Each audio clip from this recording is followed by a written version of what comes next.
En 2026, au Maroc, ça bouge du côté des impôts et la TVA est en plein cœur du réacteur. Alors oui, ça peut paraître technique, mais derrière ces termes se cachent des changements très concrets pour les entreprises et pour notre vie de tous les jours. Allez, on décortique ensemble cette réforme pour bien comprendre ce qui nous attend.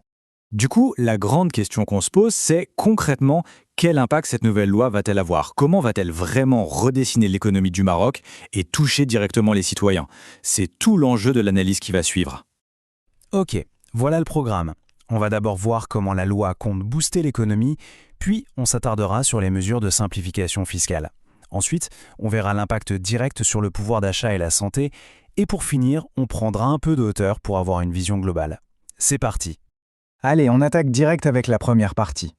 Ici, on ne parle pas de petites retouches, mais de changements bien ciblés, pensés pour régler des problèmes précis et vraiment donner un coup de pouce à des industries qui sont vitales pour le Maroc. Alors, premier dossier, le secteur de la ferraille et des déchets industriels. Le constat du gouvernement était assez clair, il y avait de vrais soucis d'inégalité de traitement fiscal et pas mal de non-conformité. Bref, ça créait une concurrence assez déloyale entre les différents acteurs du marché.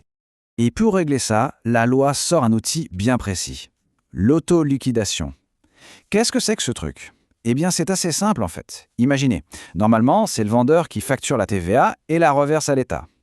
Avec l'autoliquidation, on inverse les rôles. C'est l'acheteur industriel qui s'en occupe lui-même. Et voilà comment ça marche, en 3 temps. D'abord, l'acheteur déclare son achat. Ensuite, il calcule la TVA qu'il aurait dû payer dessus. Et enfin, et c'est ça le point clé, il déduit ce même montant immédiatement. Au final, pour l'acheteur, c'est une opération blanche. Ça ne change rien à sa trésorerie. Mais pour l'État, ça change tout. La taxe est tracée, déclarée, et le système est bien plus transparent. On change de décor, on va voir le monde agricole maintenant. Là aussi, il y avait un défi de taille, le coût très élevé des intrants. Avant cette réforme, beaucoup de produits indispensables pour les agriculteurs, comme les engrais, étaient encore taxés, ce qui pesait lourd sur leurs charges.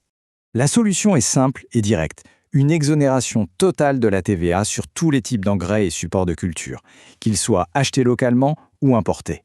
Mais attention, le détail qui change tout, c'est que c'est une exonération avec droit à déduction. En clair, ça veut dire que les fabricants de ces produits peuvent toujours récupérer la TVA qu'ils ont payée sur leurs propres achats. Et ça, c'est crucial pour que la baisse de prix soit totale et profite vraiment à l'agriculteur à la fin. Et ce n'est pas tout pour l'agriculture, il y a aussi une mesure coup de pouce spécifique à l'année 2026. Pour stabiliser le marché de la viande et éviter une flambée des prix, l'importation de 300 000 bovins et de 10 000 chameaux sera totalement exonérée de TVA. C'est une intervention directe pour protéger le consommateur. Ok, deuxième grand chapitre, la simplification. Parce qu'une bonne loi fiscale, c'est aussi une loi qu'on comprend. L'idée ici, c'est de nettoyer les règles, de les rendre plus claires pour éviter les complications et les erreurs d'interprétation. Regardez ce comparatif, c'est très parlant. Avant 2026, pour prolonger une exonération de TVA sur un gros investissement, c'était un vrai casse-tête. Des durées différentes, des conditions qui changent, bref, de quoi s'arracher les cheveux. Après 2026, c'est limpide. Une seule et même règle pour tout le monde. Une prolongation unique de 24 mois. C'est plus simple, plus juste et ça donne beaucoup plus de visibilité aux entreprises. Attention, autre changement majeur. On passe ici de ce qui était une simple recommandation de l'administration à une obligation en bonne et due forme, avec des sanctions à la clé. Voilà de quoi il s'agit. Les entreprises au Maroc, qui font appel à des prestataires étrangers, devront maintenant obligatoirement joindre un rapport détaillé de ces fournisseurs à leur déclaration de TVA. Et là, mieux vaut ne pas l'oublier parce que tout retard ou oubli sera sanctionné par des amendes. Disons que l'administration fiscale resserre un peu les mailles du filet. Bon, après les entreprises, parlons un peu de ce qui change dans le quotidien de tout le monde. On va aborder les mesures qui ont un effet direct sur le portefeuille et sur l'accès à des produits vraiment importants.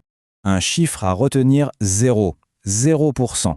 C'est le nouveau taux de TVA qui sera appliqué à un produit de très grande consommation, les pâtes alimentaires courtes. Alors pourquoi cette mesure? L'idée, bien sûr, c'est de donner un coup de pouce au pouvoir d'achat en baissant le prix d'un produit de base.